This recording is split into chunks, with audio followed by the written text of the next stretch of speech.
ನಮಸ್ಕಾರ.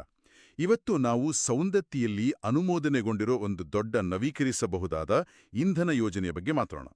ಸುದ್ದಿ ಪ್ರಕಾರ ಇದಕ್ಕೆ ಸುಮಾರು 60,000 ಮರಗಳನ್ನ ಕಡಿಬೇಕಾಗ್ಬೋದು ಅಂತ ಹೇಳಲಾಗ್ತಿದೆ. ಆದ್ರೆ ಇದು ಕೇವಲ ಒಂದು ಸಾಮಾನ್ಯ ಪವರ್ ಪ್ಲಾಂಟ್ ಅಲ್ಲ. ಇದರ ಹಿಂದೆ ಒಂದು ವಿಶೇಷವಾದ ಶಕ್ತಿ ಸಂಗ್ರಹಣಾ ತಂತ್ರಜ್ಞಾನ ಇದೆ. ನಮ್ಮ ಹತ್ತಿರ ಇರೋ ಸುದ್ದಿ ತುಣುಕುಗಳು ಮತ್ತೆ ಯೋಜನಾ ವರದಿಯ ಆಧಾರದ ಮೇಲೆ ಇದ್ರ ಬಗ್ಗೆ ಸ್ವಲ್ಪ ಆಳವಾಗಿ ನೋಡೋಣ. ಹೌದು, ಕರೆಕ್ಟ್. ಇದರ ಹೆಸರು Saundatti integrated renewable energy with storage project, ಅಂದ್ರೆ ISP ಅಂತ. ಇದರ ವಿಶೇಷತೆ ಬರೀ ಇದರ ಸೈಜಲ್ಲಿ ಮಾತ್ರ ಇಲ್ಲ. ಇದು ಏನ್ ಮಾಡುತ್ತೆ ಅಂದ್ರೆ 2GW ಸೋಲಾರ್ ಮತ್ತೆ 2GW ವಿಂಡ್ ಪವರ್, ಇದರ ಜೊತೆಗೆ ಒಂದು ದೊಡ್ಡ ಪಂಪ್ಡ್ ಸ್ಟೋರೇಜ್ ಸಿಸ್ಟಮ್, ಅಂದ್ರೆ 1200 ಮೆಗಾವ್ಯಾಟ್ ಕೆಪಾಸಿಟಿದು.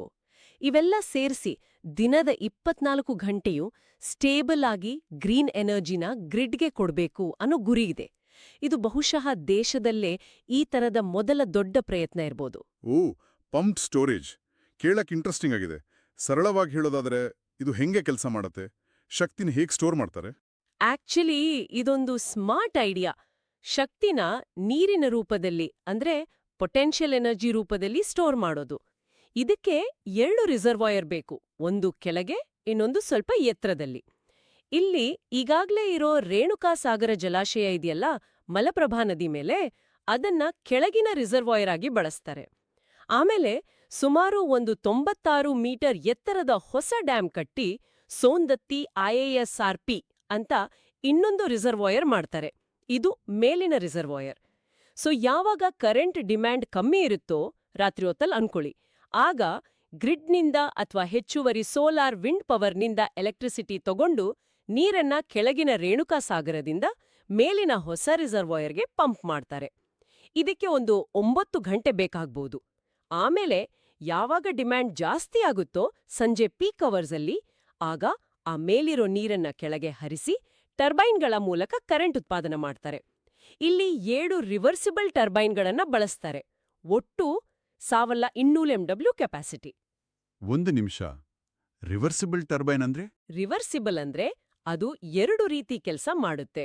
ಅದೇ ಟರ್ಬೈನ್ ಪಂಪ್ ತರಹನೂ ಕೆಲಸ ಮಾಡಿ ನೀರನ್ನ ಮೇಲೆತ್ತುತ್ತೆ. ಮತ್ತೆ ಅದೇ ಟರ್ಬೈನ್ ನೀರು ಕೆಳಗೆ ಬರುವಾಗ ಜನರೇಟರ್ ತರಹ ಕೆಲಸ ಮಾಡಿ ಕರೆಂಟ್ ಕೂಡ ಉತ್ಪಾದನೆ ಮಾಡುತ್ತೆ. ಈ ಸಿಸ್ಟಮ್ನಿಂದ ಸುಮಾರು 8 ಗಂಟೆಗಳ ಕಾಲ ನಿರಂತರವಾಗಿ ಪವರ್ ಸಪ್ಲೈ ಮಾಡ್ಬೋದು. ಇದು ನೀರನ್ನ ಖರ್ಚು ಮಾಡಲ್ಲ, ಜಸ್ಟ್ ಶೇಖರಿಸಿಟ್ಟು ಮತ್ತೆ ಬಳಸೋದಷ್ಟೇ. ವಾಹ್, ಹಾಗಾದ್ರೆ ಇದು ಪ್ರಕೃತಿನೇ ಬಳಸ್ಕೊಂಡು ಕಟ್ಟಿದ ಒಂದು ದೊಡ್ಡ ಬ್ಯಾಟರಿ ಇದ್ದ ಹಾಗೆ ಆಯ್ತು ಅಲ್ವಾ? ಟೆಕ್ನಿಕಲಿ ಸಖತ್ ಇಂಪ್ರೆಸಿವ್. ಆದ್ರೆ ಇಷ್ಟು ದೊಡ್ಡ ಪ್ರಾಜೆಕ್ಟ್ ಅಂದ್ಮೇಲೆ ಪರಿಸರದ ಮೇಲೆ ಪರಿಣಾಮ ಇದ್ದೇ ಇರುತ್ತೆ. ಆ 60,000 ಮರಗಳ ಕತೆ ಮತ್ತೆ ಭೂಮಿ ಬಳಕೆ ಬಗ್ಗೆ ವರದಿಯಲ್ಲಿ ಏನ್ ಹೇಳಿದ್ದಾರೆ? ಹೌದು, ಖಂಡಿತ. ಅದು ಈ ಯೋಜನೆಯ ಒಂದು ಮುಖ್ಯವಾದ ಸವಾಲು.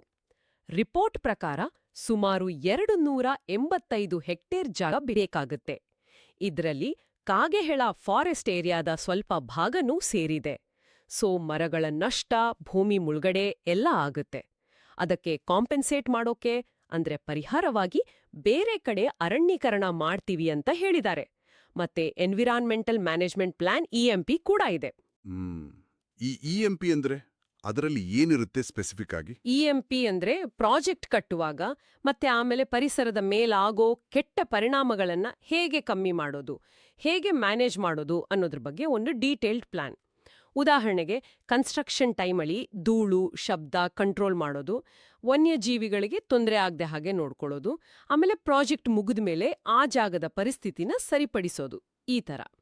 ಇದರ ಜೊತೆಗೆ ಕನ್ಸ್ಟ್ರಕ್ಷನ್ನಿಂದ ಬರೋ ಸುಮಾರು 72 ಲಕ್ಷ ಕ್ಯೂಬಿಕ್ ಮೀಟರ್ ಮಣ್ಣು, ಕಲ್ಲು ಇದೆಯಲ್ಲ, ಅದನ್ನ ಸೈಂಟಿಫಿಕ್ ಆಗಿ ಡಿಸ್ಪೋಸ್ ಮಾಡೋದು ಕೂಡ ಒಂದು ಚಾಲೆಂಜ್.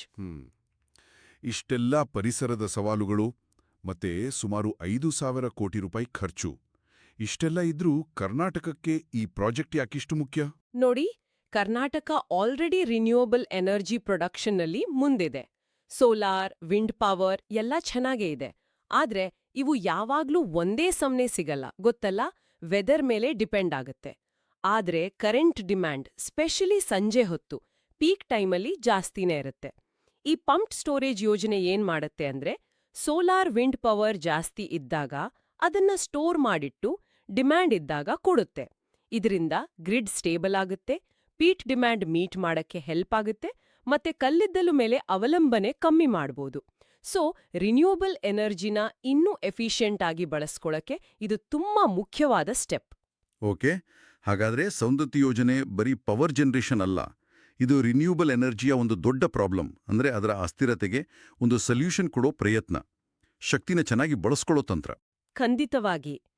ಆದ್ರೆ ಯಾವುದೇ ದೊಡ್ಡ ಪ್ರಾಜೆಕ್ಟ್ ತರಹಾನೇ ಇದ್ರ ನಿಜವಾದ ಯಶಸ್ಸು ಬರೀ ಟೆಕ್ನಾಲಜಿ ಅಥವಾ ದುಡ್ಡಿನ ಮೇಲೆ ನಿಂತಿಲ್ಲ. ಪರಿಸರದ ಮೇಲಿನ ಪರಿಣಾಮಗಳನ್ನ ಎಷ್ಟು ಜವಾಬ್ದಾರಿಯಿಂದ ನಿಭಾಯಿಸ್ತಾರೆ, ಆ ಮರಗಳ ನಷ್ಟಕ್ಕೆ ಏನ್ ಪರಿಹಾರ ಕೊಡ್ತಾರೆ, ಭೂಮಿ ಕಳ್ಕೊಳ್ಳೋ ಜನರ ಸಮಸ್ಯೆಗಳನ್ನ ಹೇಗೆ ಬಗೆಹರಿಸ್ತಾರೆ, ಇದೆಲ್ಲದರ ಮೇಲೆ ಇದ್ರ ಸಕ್ಸಸ್ ಡಿಪೆಂಡ್ ಆಗತ್ತೆ. ಹೌದು, ಅದು ತುಂಬಾನೇ ಮುಖ್ಯವಾದ ಪಾಯಿಂಟ್. ಹಾಗಾದ್ರೆ ಈ ಚರ್ಚೆನ ಇಲ್ಲಿಗೆ ಮುಗಿಸ್ತಾ ಕೇಳುಗರಿಗೆ ಒಂದು ಯೋಚನೆ ಬಿಟ್ಟು ಹೋಗೋಣ.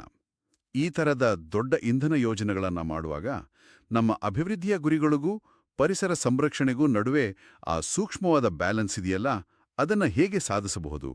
ಸೌಂದತ್ಯ ಯೋಜನೆಯಂಥ ಸಂದರ್ಭಗಳಲ್ಲಿ ಯಾವ ಆದ್ಯತೆ ಮುಖ್ಯವಾಗಬೇಕು? ಇದರ ಬಗ್ಗೆ ಯೋಚಿಸಿ.